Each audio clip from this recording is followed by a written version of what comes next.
అది what is. ఆ what ఈజ్ని మనం చాయిస్ ప్లస్ అవేర్నెస్తో చూస్తేనే అందులోంచి బయటపడగలం. నాకు క్రోధం ఉంది. ఆ క్రోధం నాకు నచ్చట్లేదు. అయితే నేను ఆ వాట్ ఈజ్ అన్న స్థితిని చాయిస్‌లెస్ అవేర్‌నెస్‌తో చూస్తే అందులోంచి బయటపడతాను. అది.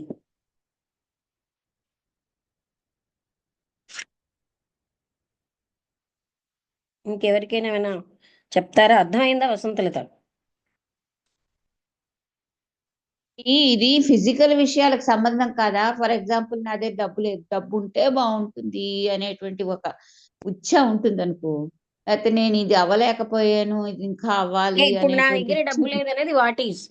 డబ్బుంటే ఆ, బావుంటుందనేది వాట్ షుడ్ బి. ఈ రెండిటికి మధ్యలో ఆ, సంఘర్షణ. అంటే అలాంటిది కాదా అని అడుగుతున్నాను ఇది. అదీను దాని ప్రతి ఫిజికల్ దానికి ఒక ఇంటర్నల్ ఇంపాక్ట్ ఉంది కదా! నాకు కావాలి, నా దగ్గర లేదు. ఈ రెండిటికి మధ్యలో ఉమ్, సంఘర్షణ. అలాగే నాకేమో ఇలా ఉండాలి, శాంతిగా ఉండాలి. కానీ నేనెప్పుడు కోపంగా ఉంటున్నా. రెండిటికి మధ్య సంఘర్షణ. అలా అన్నీ కూడా ప్రతి భౌతికమైన దానికి ఇంటర్నల్ కౌంటర్ పార్ట్ ఉంది కదా! నాకు వస్తువు కావాలి. అది అనేది అది నాకు వాట్ ఉమ్, షుడ్ బి. అది లేకుండా ఉన్నాననేది ఉమ్. What is. ఈ రెండిటికి మధ్యలో. అవును, అవును. అది ప్రతి ప్రతి వాళ్ళకి అదే ప్రతి వాళ్ళంటే. ఆ సంఘర్షణ అది బాధ ఆవిడ తట్టుకోలేనంత సంఘర్షణ ఉందంటే ఇప్పుడు ఆవిడ ఉన్న స్థితిని తృప్తి పడలేకపోవడం బట్టి అయితే ఉమ్, అందులోంచి పారిపోవడం. ఆవిడ ఇంకొకటి వాట్ షుడ్ బి ఒక ఎస్కేప్ ఏమో అన్నారు ఆయన. కరెక్టే కదా మనం ఉమ్, ఏమోని అది అవును. తట్టుకోలేక ఆ వాట్ ఈజ్ ఆ, ని ఒక అవగాహన చేసుకుంటే వాట్ ఈజ్ అన్నది సమూలంగా మార్పు చెందుతుంది. ఉమ్, తట్టుకోలేక వాట్ ఈజ్ అనేది నచ్చక. రెండూను నచ్చినప్పుడు తట్టుకోలేకపోవడం కూడా ఉంటుంది కదా. ఉమ్. అయితే ఇది అందరికీ ఉంటుంది లక్ష్మి. అవును. అందుకే కదా ఆయన అలాంటి టాపిక్సే డీల్ చేస్తున్నారు. అందరికీ సంబంధించినవే. ఉమ్, అందుకే మనం ఎంతో ఎనర్జీ వాటికి స్పెండ్ చేసేస్తూ ఉంటాం. ఇది అవ్వాలి, ఇది ఇలా లేను. ఆ ఉమ్, రెండిటికి మధ్య సంఘర్షణ. అవును. అది ఓకే. రాంబుద్ధు గారు మీరు మాట్లాడతారా? నమస్తే మేడం, అందరికీ ఓకే. నమస్కారం. మేడం, అంటే ఇప్పుడు ఉన్న స్థితి నుంచి ఆ, మనం కోరుకున్న స్థితి అనేది ఒక సంఘర్షణ. అయితే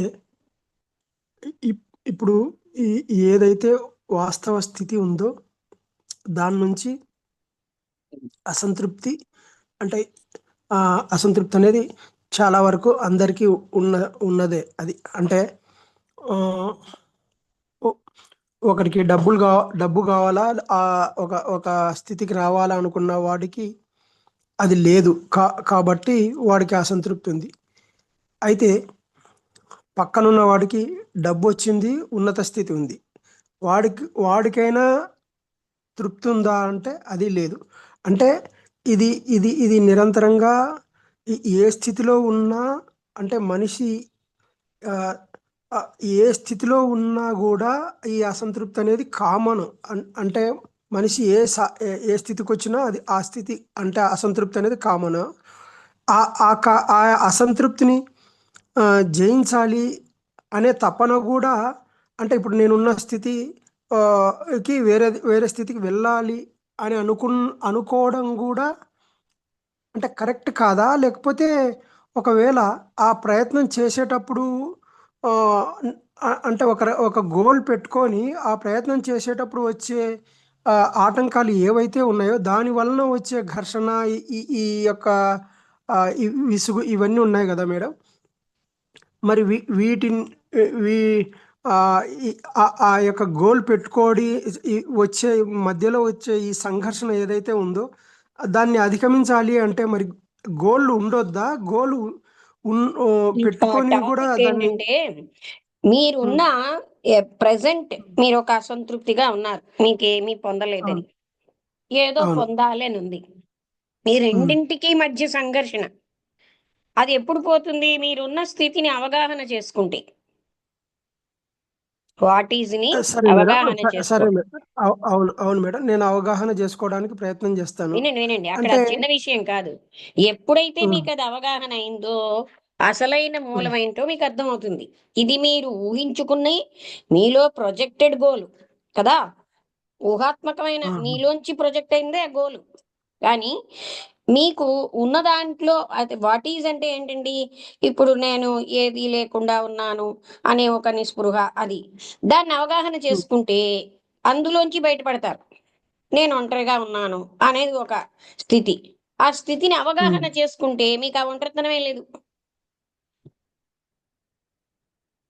అంటే పొందాలి అనే అవగాహన దానికి అవ వినండి. అవగాహన మీరెలా అంటే అవగాహన మాట్లాడుతున్నారు ఏదో ఒక పొందాలి అనేది తప్పా అంటే హ్మ్. ఇక్కడ అంతకంటే హ్మ్. లోపలికి మనం వెళ్తున్నామండి. హుహు. పొందేదెవరు? హ్మ్. అవునా? హుహు. హ్మ్. ఇక్కడ కృష్ణమూర్తి గారు ఎప్పుడు కూడా మూల తత్వానికి తీసుకెళ్తున్నారు మనని. ఏంటని? నేనే ప్రొజెక్ట్ చేసుకున్నాను ఇది పొందితేనే నేను గ్రేట్ అవుతానని. సో, నేనేం చేస్తూ ఉంటాను, ప్రెజెంట్ స్థితికి నాకు ఆ రెండిటికి సంఘర్షణ జరుగుతోంది. నేననుకున్నది ఊహాత్మక చిత్రం ఒకటి, ప్రెజెంట్ నాకున్నది ఒకటి. ఈ రెండింటికి మధ్యలో సంఘర్షణని నేను అవగాహన చేసుకోను. ఏదో బాధగా ఉంది, నాకు చాలా దుఃఖంగా ఉందని ఫీల్ అవుతూ ఉంటాం. అందుకని దాన్ని అవగాహన చేసుకోవాలంటే, ఆ వాట్ ఈస్‌ని అవగాహన చేసుకోవాలి. అంటే యథార్థ స్థితిని. యథార్థాన్ని వదిలేసి మనం బయటికి పారిపోతున్నాం ఊహల్లో. హ్మ్. అర్థమైందా? అంటే ఇప్పుడు లక్ష్మి అర్థమైంది మేడం. పొందడానికి ప్రయత్నం అనేది ఆగిపోతుంది కదా! లేకపో హ్మ్. అవగాహన అలా చేసుకుంటే అయితే అవన్నీ ఇంక పొందాల్సిందేమీ లేదు. మీకు ఇప్పుడు అన్నిటికంటే ఆరోగ్యం మాక్సిమం ఆనంద స్థితి కంటే మీకు బయటేమి దొరకవు కదా! వాట్ ఈజ్‌ని అవగాహన చేసుకుంటే మీకు ఆ స్థితి మీలో ఉంది. అనంత సాగరం. అర్థమైందా అవును. బుద్ధులు గారిక్కడ? అది కొంచెం హయ్యర్ లెవెలు. మామూలు హయ్యరులు లెవెల్‌లో ఎవరు నీకు కాదు. మనం ఇప్పుడు ఆరోగ్యం ఆయన లేదనుకో. చెప్పేదెక్కడా కూడా మీకు వాట్ ఈజ్ నుంచి విముక్తి రావాలంటున్నారు. వాట్ ఈజ్ అనే దాన్ని అవగాహన చేసుకుంటే వాట్ ఈజ్‌లోంచి మనం బయటపడగలం. నేననేది ఇప్పుడు చూడు మనకు ఆరోగ్యం లేదనుకో, ఆరోగ్యం సంపాదించాలనుకోవడం తప్పేం లేదు. అలా చేస్తే వస్తుంది కూడా ఆరోగ్యం. అలాగైతే అది మంచిది కాదా? మంచిదా? చెడ్డదా? కాదు. ఇక్కడ ఏం జరుగుతుందంటే, ఉన్న స్థితిని మనం అవగాహన చేసుకోవడం వల్లే అందులోంచి అది మంచిదా? నువ్వు ఊహించినంత మాత్రంలో ఆరోగ్యం రాదు. మనం ఏదో ప్రయత్నించినంత మాత్రంలో ఆ టైంకి మనకు రావాల్సుంటే వస్తుంది. ఆ మందులు పనిచేయవు. అన్నిటికి అందరికీ పనిచేయట్లేదు కదా! ఇప్పుడు హ్మ్. నేనున్నాను. నేనెక్కడికెళ్ళినా నాకెవరి మందు పనిచేయదు. అంటే ఆ స్థితిని నేను యాక్సెప్ట్ చేయడమే. యాక్సెప్ట్ అని కూడా కాదు. అవగాహన చేసుకొని అందులోంచి బయట పడిపోతున్నాను. కదా! హ్మ్. మందులు అన్నీ పని చేసేస్తాయని కూడా లేదు కదా! ఆ టైం వచ్చినప్పుడు పని చేస్తూ ఉంటాయి. కనుక ఇప్పుడు మనకి సంఘర్షణ ఎందుకుట? అది ఉన్న స్థాయిని మనం అవగాహన చేసుకొని దానిలోంచి బయటపడితే చాలు. అందులోంచి బయటపడడం అనేది మీకు అవగాహన అవ్వట్లేదు. ఎందుకంటే వాట్ ఈజ్ అన్న దాంట్లోంచి బయటపడ్డామంటే, అప్పుడు మన ఒరిజినల్ స్టేట్ మనకు అర్థమవుతుంది. వాట్ ఈజ్‌లో ట్రాన్స్‌ఫర్మేషన్ వస్తున్న కొద్దీ. ఫర్ ఎగ్జాంపుల్ ఒంటరితనం. ఒంటరితనాన్ని నేను అవగాహన చేసుకుంటున్న కొద్దీ ఒంటరితనంలోంచి నాకు విముక్తి వచ్చేస్తుంది.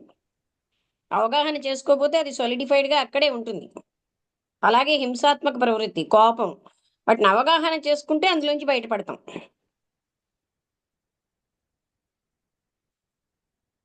మీరు కొంచెం ప్రాపంచికంగా ఉన్న గోల్‌ని, దీన్ని కలుపుతున్నారు. అది ఇక్కడ ఏం జరుగుతుందంటే, ఆ మైండ్, ఈ మైండ్ కాకుండా ముందు దీన్ని యాస్ ఇట్ ఈజ్ అవగాహన చేసుకుంటే అర్థమవుతుంది. ఇంకేమైనా డౌట్? అదే మేడం. అంటే ఇప్పుడు ఆహ్, ఇప్పుడు వాస్తవం ఏంది అనేది అంటే ఇక్కడ ఆలోచన మీరేం చేస్తే హ్మ్. మాట్లాడుతున్నారంటే, నేను శరీరాన్ని అనే అజ్ఞానం మాత్రం నేను స్టాండర్డ్ పాయింట్‌గా తీసుకుంటాను కదా! అదే మేడం. ఐడెంటిఫికేషన్ నాకు స్టాండర్డే అనేట్టుగా మనం హ్మ్. ఆలోచిస్తున్నాం కదా! అసలు గోల్ అవును మేడం. ఎవరికి? ఏమిటి గోల్? ఊహాత్మకమైనదే కదా అది. ఓహో! అంటే ఇప్పుడు ఈ యొక్క శరీరం నేను అనుకున్న దగ్గర నుంచి వచ్చిన ప్రతి ఒక్కటి ఊహాత్మకమైనదే.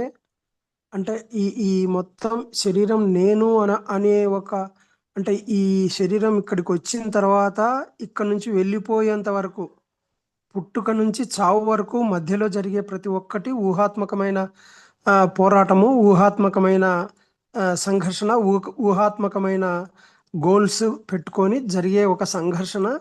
ఈ ఈ సంఘర్షణ అంటే అది అది అసలు దానికి అస్తిత్వమే లేదు. ఆ అస్తిత్వం లేని దాని యొక్క స్థితికి మనం దాన్ని ఒరిజినల్గా ఫీల్ అయిపోయి దాంట్లో ఆ, ఇది పెనుగులాట జరుగుతున్నది. ఈ పెనుగులాటలో నిజాన్ని గ్రహించకుండా శరీరం పతనం అయ్యేంత వరకు ఆ సంఘర్షణ అలా జరిగిపోతూనే ఉంటుంది. ఆ నిజాన్ని గ్రహించాలి అంటే వాట్ ఈజ్ అనే దాన్ని గుర్తుపట్టాలి అనేది ఇక్కడ వాట్ చెప్తున్నారని ఈజ్ అనే అర్థమవుతుంది దాన్ని మేడం. అవగాహన చేసుకోవాలి. ఇక్కడ ఆ, మీరందరూ వాట్ ఈజ్ ఆ, కల్మినేటింగ్ పాయింట్ గా చెప్తున్నారు. వాట్ ఈజ్ అంటే ఆ, నేను కోపంతో ఉంటున్నానండి, అది వాట్ ఈజ్ అందులో ఉమ్, ఉండిపోవడం కాదు. దాన్ని అవగాహన చేసుకుంటే ఆ స్థితి నుంచి బయటపడతాం. ఉమ్, వాట్ ఈజ్ అంటే నేనున్న స్థితి. అవును మేడం. ఓ, అదే మేడం. అంటే అదే మేడం. ఇప్పుడు అదే పుట్టుక నుంచి మరణం వరకు సాగేదంతా ఊహాత్మకమైన ఈ యొక్క సంఘర్షణే తప్ప ఇంక వేరేది కాదు అనేది అవగాహన కావాలి అందుకే ఈ అనేది ఇక్కడ. జగత్తుని ఏమంటారు? భావమయ జగత్తు. భావంతోటే ఉంది ఆ, ఇదంతా. ఇప్పుడు ఆ మనకి భావమయ ఎక్కడ జగత్తు. తృప్తి ఎక్కడ వస్తుంది? భావంలోనే తృప్తి వస్తుంది. అవును మేడం. ఈ ఈ ఈ భావంలో వచ్చే తృప్తి నిజమైన తృప్తి కాదు. అది అది అన్నిటికీ ఎంతోసేపు నిలవదు కదా, ఊహ. మళ్ళీ మరో దానికి ఆ, అసంతృప్తి, మరో కోరిక వెనకాల పడతారు. నిల్- అవును మేడం. నిలవలేని ఒక తృప్తి, అంటే ఒక తాత్కాలికమైన తృప్తి అంటే నేను వస్తుంది. కోరేను, నాకు వచ్చేసింది, దాన్ని గ్రాటిఫికేషన్ అంటారు. అవును నా మేడం. అంటే కోరిన కోరిక స్థిరమైన నాకు నెరవేరిపోయింది, అది గ్రాటిఫికేషన్ వేరు కదా. అవును మేడం. అంటే స్థిరమైన తృప్తికి ఎండ్ లేదు. కాబట్టి మనకు మనకొచ్చే ప్రతి తృప్తి వస్తుంది, పోతుంది. అంటే ఎండ్ ఉంది అంటే దానికి నిజమైన స్థితి కాదు అది. నిజమైన స్థితి ఏంటనేది గ్రహించాలి అంటే వాట్ ఈజ్ అనే దాంట్లో పట్టుకోవాలి మనం అనేది అవేర్నెస్ తో, మనం అర్థంగా. ఎరుకతో, చాయిస్లెస్ అవేర్నెస్ తో, అది మనస్సుకు అతీతమైన స్థాయి, మనస్సును నిశ్చలం చేసి చూసుకున్నప్పుడే వస్తుంది. అంటే అక్కడ ఉన్నది ఏమిటంటే యథార్థ స్థితి. అంటే ఏంటి? ఇక్కడ వాట్ ఈజ్ అనే యథార్థం వేరు, అక్కడ ఉన్నది ఆ సత్యమే మనకి తెలుసు, అనుభవంలోకి వస్తుంది అని. చాలా ఇదిగా ఉంది మేడం సబ్జెక్ట్ ఈరోజు. అంటే ఎలా ఉంది? అంటే ఈరోజు సబ్జెక్టు అంటే ఆ, అదే మేడం. ఆ, సంతృప్తి అసంతృప్తి అనేది అంటే జీవిత పర్యంతము జరిగే ఒక ఘర్షణ అనేది ఈరోజు సబ్జెక్ట్లో. అంటే అదే క్షణంలో జరిగే ప్రతి క్షణంలో జరిగే ఒక సంఘర్షణనే ఈరోజు చెప్పారు. దాని నుంచి ఎలా బయటపడాలి అనేది ఇది. అంటే ఇది మనకు వయసు మారుతుంటది కానీ మనకు మనకు ఆ అవగాహన రాదు. ఇంకో వయసు మారిపోయి ఆ, ఆ, మరణం వరకు వెళ్తాం కానీ ఇది పూర్తి అవగాహన రాదు. మరణం తర్వాత మళ్ళీ జన్మకు వస్తాం కానీ ఇది అవగాహన రాదు. కాబట్టి ఇది అవగాహన చేసుకోవాలి అంటే వాట్ ఈజ్ అనే దాన్ని పట్టుకోవాలి. వాట్ ఈజ్ అనేది అది దానికి ఎప్పుడు అది స్టాండర్డ్. దాన్ని పట్టుకోకుండా మనము వాట్ షుడ్ బి అనే దాన్ని పట్టుకుంటున్నాం. అంటే ఆ అవగాహన లేని ఒక స్థితిలో దాని వెంట పరుగులాడుతున్నాము. ఆ పరుగులాటలో అది ఎప్పుడు పట్టుకొని దొరికినట్టు అనిపిస్తుంది. మళ్ళీ వేరే దాంట్లోకి వెళ్ళిపోతుంది. ఒకటి కావాలనుకుంటాం, దొరుకుతుంది, దాంట్లో కొద్దిసేపు మళ్ళీ సంతృప్తి అవుతుంది, మళ్ళీ ఇంకోటి కావాలనే పరిస్థితికి వెళ్ళిపోతున్నాం. కాబట్టి ఇది ఎప్పుడు నిరంతర ఘర్షణ జరుగుతూనే ఉంటుంది. ఈ లోపు మన టైం వచ్చేసి ఎగిరిపోతాం అనేది అర్థమవుతుంది మేడం. ఆ లోపు మనం గ్రహించాల్సింది ఏంటంటే వాట్ ఈజ్ నిజమైన స్థితి ఏంటి అనేది గ్రహించాలి. అది పట్టుకోకుండా పరుగే అంటే ఇక్కడ పరుగే నిజమైన స్థితి కాదు వాట్ ఈజ్ అంటే, ఉమ్, మనకున్న మన ఉన్న స్థితి. స్థితిని అవగాహన చేసుకుంటే అందులోంచి బయటపడగలం. వాట్ ఈజ్ ని అవగాహన చేసుకోవాలి. Okay madam. అంటే ఇప్పుడు ఇక్కడ ఇక్కడ నేనెవరు అనే ఒక అలాంటి స్థితేనా ఇది ఇది ఇది జరిగేది మేడం? మేడం ఇదేనా అదేనా ఇది అంటే ఇప్పుడు మీరు, దానికి నేను ఎన్నోసార్లు చెప్తున్నాను, మీరు కోపంతో ఉన్నారు, మీరు ఒంటరిగా ఆ, ఉన్నారు, అది మీ స్థితి. అయ్యో నేను ఒంటరిగా ఉన్నాను, అది మీ యథార్థ స్థితి. ఆ యథార్థ స్థితిని అవగాహన చేస్తే, ఆ యథార్థ స్థితిని వాట్ ఈజ్ అంటాం. దాన్ని ఆహా. అవగాహన చేసుకుంటే అందులోంచి బయటపడతారు. Okay madam, okay madam. గొప్ప సబ్జెక్ట్ మేడం ఈరోజు అయితే. థ్యాంక్ యూ ఇంకెవరైనా మేడం. ఏమైనా మాట్లాడతారా? డౌట్స్ ఏమైనా? మీరు చెప్పింది మేడం ఏమీ లేదు. మనం ఉన్న స్థితిని మనం ఖచ్చితంగా పూర్తిగా అర్థం చేసుకోగలిగితే, అవగాహన చేసుకోగలిగితే వాట్ షుడ్ బికి వెళ్తాము. కాదు, అది చెప్పలేదు. అది మనకి అలా చెప్పలేదండి, మీరు వినలేదు. వాట్ షుడ్ బి వెళ్తాం కాదు, వాట్ షుడ్ బి మనసులో ఊహించుకున్నవి కదా. అంటే మనం శాంతి మనం ఏ మనం మనం ఊహించేటువంటి స్థాయికి వెళ్ళడానికి మనం ఉన్న స్థితిని పూర్తిగా కాదు అవగాహన కాదు, చేసుకోవాలి. అది మీ ఊహ. కృష్ణమూర్తి గారు చెప్పింది ఏంటంటే, మనకి నిరంతరాయంగా వాట్ షుడ్ బికి వాట్ ఈజ్కి సంఘర్షణ జరుగుతుంది. ఆ అందువల్ల మనం ఎంతో అసంతృప్తితో బాధతో ఉంటున్నాం. ఆ వాట్ ఈజ్ని అవగాహన చేసుకుంటే అసలైన రియాలిటీకి వెళ్తారు. వెళ్తాం అంతేగాని వాట్ షుడ్ బికి అంతే. వెళ్ళరు. వాట్ షుడ్ బికి వెళ్ళినా అదే. అక్కడేమి తృప్తి లేదు. మళ్ళా ఆ వాట్ షుడ్ బి కూడా కొంతకాలం పోయాక మళ్ళీ వాట్ ఈజ్లోకి వచ్చేస్తాం. అంటే వాట్ షుడ్ బి ఎండ్లెస్. కాదండి, ఇక్కడ వాట్ షుడ్ బి వాట్ ఈజ్కి వచ్చిందే కాదు, అక్కడ మీరు వాట్ షుడ్ బి అన్నది మీ టార్గెట్. వాట్ ఈజ్ అంతే. అన్నది ఏంటి? అసంతృప్తితో ఉన్నారు, దుఃఖంలో ఉన్నారు, కోపంతో ఉన్నారు, హింసాత్మకంగా ఉన్నారు, ఇవన్నీ వాట్ ఈజ్. అవన్నీ అవగాహన చేసుకుంటే వాట్ ఈజ్ లోంచి బయటపడతారు. అప్పుడు ఉన్నది సత్యమే. బయటపడుతుంది. అది అంతే. అది ఓకే మేడం. ఓకే అండి. ఇంకా నాయుడు గారు, రమణ గారు ఏమైనా మాట్లాడతారా? ఈశ్వర్ గారు.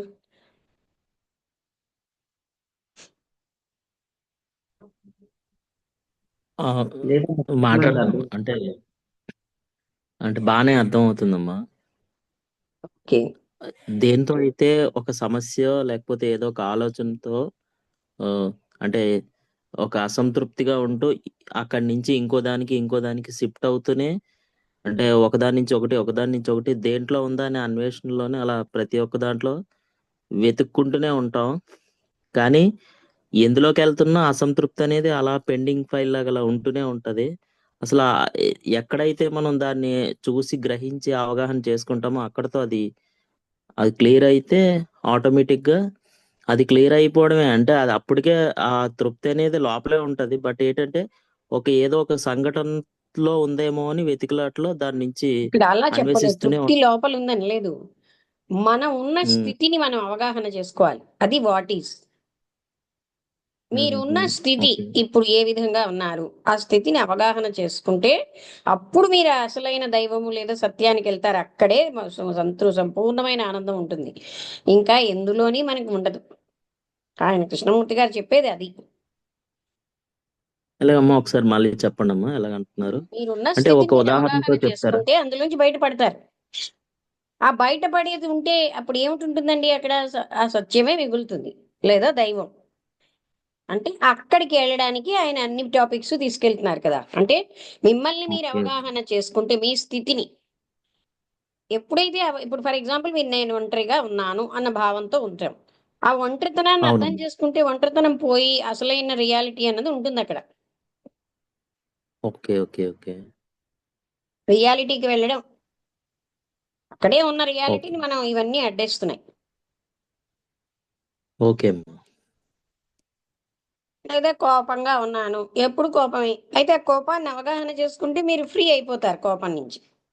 అప్పుడు మీలో ఉన్నది ఆ యథార్థ స్థితికి వస్తారు. అవునమ్మా.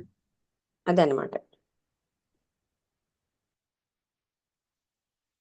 ఇప్పుడు అర్థమైందా? అర్థమైందమ్మా. నేను ఇంకోలా అర్థం చేసుకున్నాను. అది ఇప్పుడు క్లారిటీ అయిందమ్మా. చెప్పడం వల్ల లాభం అయింది. అవునమ్మా. ఇంకా రమణ, మిగతా వాళ్ళు, ఈశ్వర్ గారు, మీకు ఏమైనా డౌట్స్ ఉంటే చెప్పండి. సూర్యావతి గారు, భాగ్యం గారు, ఇంకా ఎవరైనా. ఓకే. ఏ డౌట్ లేకపోతే మనం ముగించేద్దాం. అర్థమవుతుందమ్మా, అర్థం చేసుకుంటున్నాను. ఉమ్, అంటే ఒంటరితనం వచ్చినప్పుడు మనం ఒంటరిగా ఉండేటప్పుడు అనేక రకాలైన ఆలోచనలు తడుతూ ఉంటాయి. ఆ ఆలోచన ఆలోచిస్తున్నాం అనుకోవడం కాకుండా సహజ స్థితిలో ఉండడం అనేది అది అసలైన స్థితి అని చెప్పేసి అర్థమవుతుంది. ఏమిటో ఆలోచనల అవగాహన వెనకాల చేసుకుంటే అందులోంచి బయటపడతాం. అర్థమైందా? ఆ ఒంటరితనాన్ని అవగాహన చేసుకోవాలి చాయిస్లెస్ అవేర్నెస్ తో. అదే అవునమ్మా. ఓకే అండి,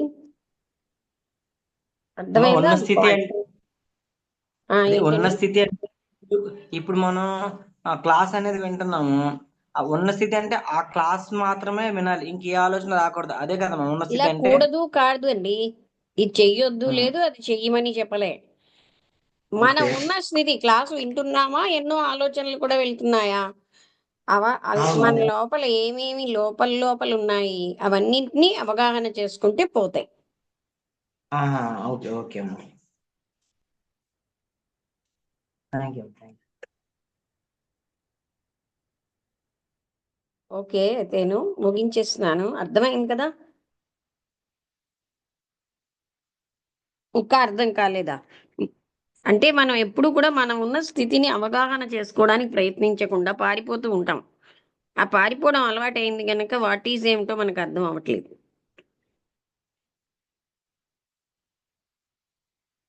ఇంకేమైనా డౌట్స్ ఉన్నాయా? లేదమ్మా, లేదు. అందరికీ నమస్కారం, ముగించేస్తున్నాను ఇది.